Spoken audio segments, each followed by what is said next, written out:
Harry's wife. No talent, signs with talent agency. The Times reports, in an article by Kieran Southern, that Harry's wife signs with powerful Hollywood talent agency. The Duchess of Sussex has signed with a major Hollywood talent agency and will be represented by one of the entertainment industry's most powerful figures. Harry's wife, 41, has signed with WME, William Morris, for representation, the Times understands. The agency, which counts numerous Hollywood stars among its ranks, will focus on spearheading the Duchess's business efforts and brand partnerships and her, excuse me, very dusty in here today, her creative work in film and television production. Variety, which first reported the news, said that acting would not be an area of focus as part of the arrangement, presumably as she does that every single day. Signing Harry's wife will be a point of pride for WME, with rival agencies believed to have been keen to milk the shit out of her since she moved to California with the Duke of Sussex in 2020. WME will also represent Archwell's content label. Harry's wife and Harry create content for the likes of Netflix and Spotify under the banner.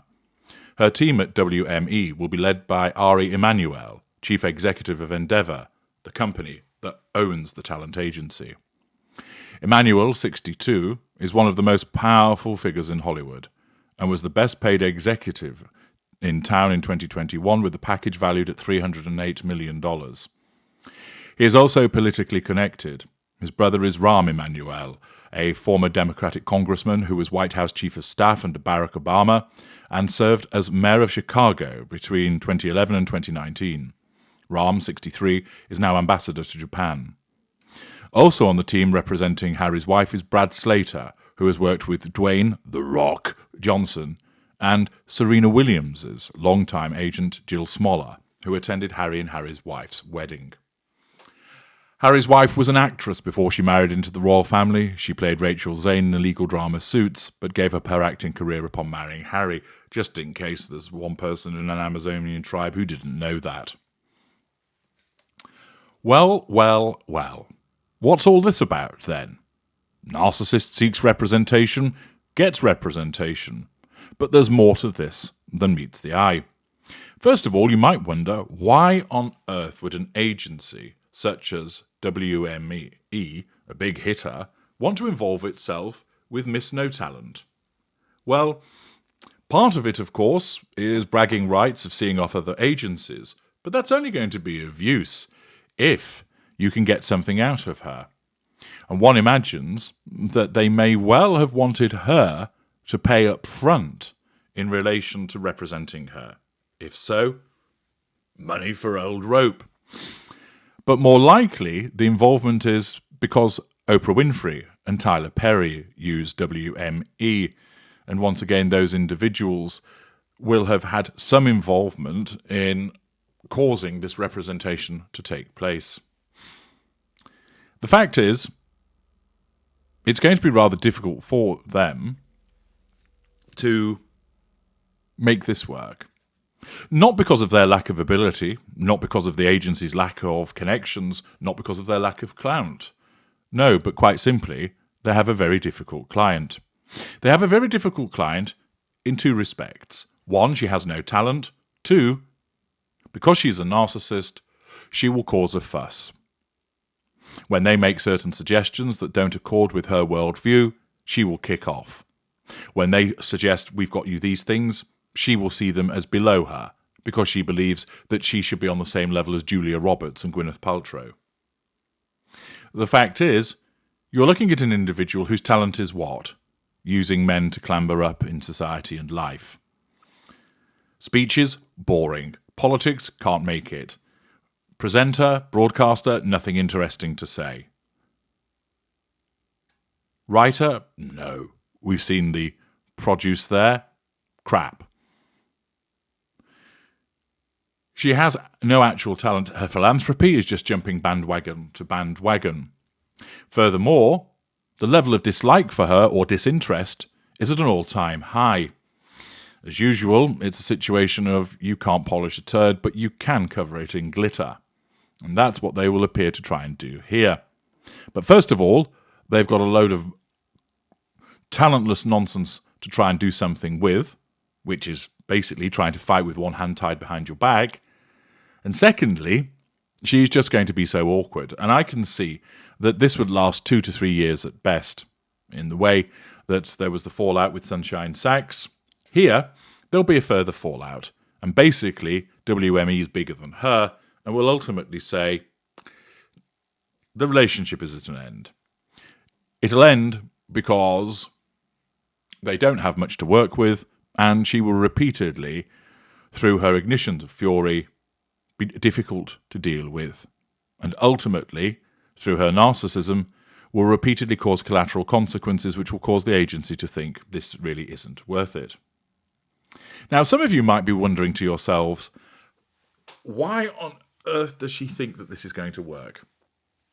Why on earth does she think, given the failure of what she's done before, a blog called The TIG, which basically was her plagiarising from other people and their experiences and making it sound more successful than it actually was, the fact that she has written books which have been written a book that's been derided, that she had a hand in another book, Wah, which has been roundly lampooned and ridiculed.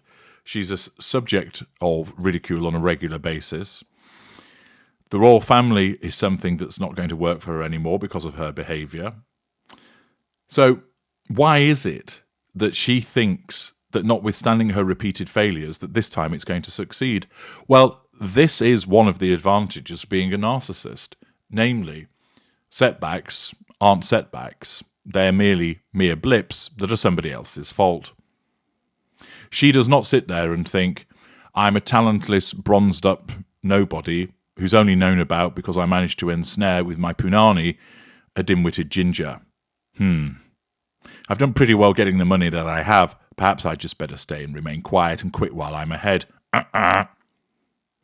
Nor does she sit there and think, everything that I've done has turned to shit.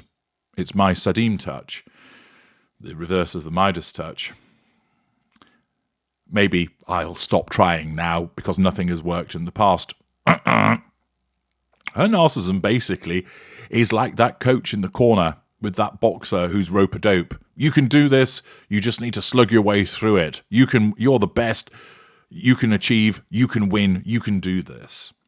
Her narcissism compartmentalizes what has gone before, eradicating it and erasing it, dismissing it on the basis that it was somebody else's fault, the time wasn't right, that circumstances moved against her, that it was the conduct of hateful racists, etc., and that she is brilliant and she has a message to send to the world. Therefore, she gets up, invigorated, comes back from being flattened on the canvas, and tries again. In some respects, you almost have to admire that indefatigable spirit of the narcissist for keep trying and trying and trying. However, she doesn't realise that she has no talent because her narcissism won't let her. Furthermore, the fact is that she comes back again because she ultimately is unlikely to keep using the victim narrative, because even her narcissism will realise that has been exhausted. The royal connection is on its way out, as seen by the fact that she's not going to the coronation, the members of the royal family don't want anything to do with her, and therefore she needs to be promoted in some alternative way because she just can't go about a quiet life. She has to be acknowledged and noted. Furthermore, this announcement is another distractor, isn't it? The coronation is coming up.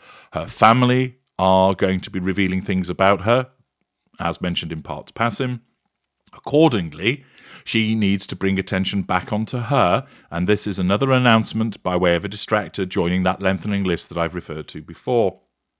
Furthermore, William Morris are going to be brought in as a cleanup outfit.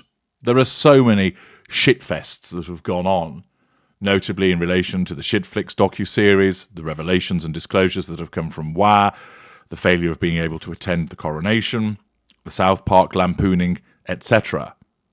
They are going to be deployed to try and clean up the mess and rehabilitate her. Good luck with that, then. But ultimately, that's what's behind all of this. And what's behind all of those things is, once again, her narcissism, which drives her to try and control these people, draw fuel from them, to get those residual benefits and character traits, because it will never switch off. And whilst you're scratching your head thinking, surely she realises she's totally useless, and why is she bothering another talent agency? It's because her narcissism tells her she is talented and the world needs to see her. I'm H.G. Tudor. Thank you for listening.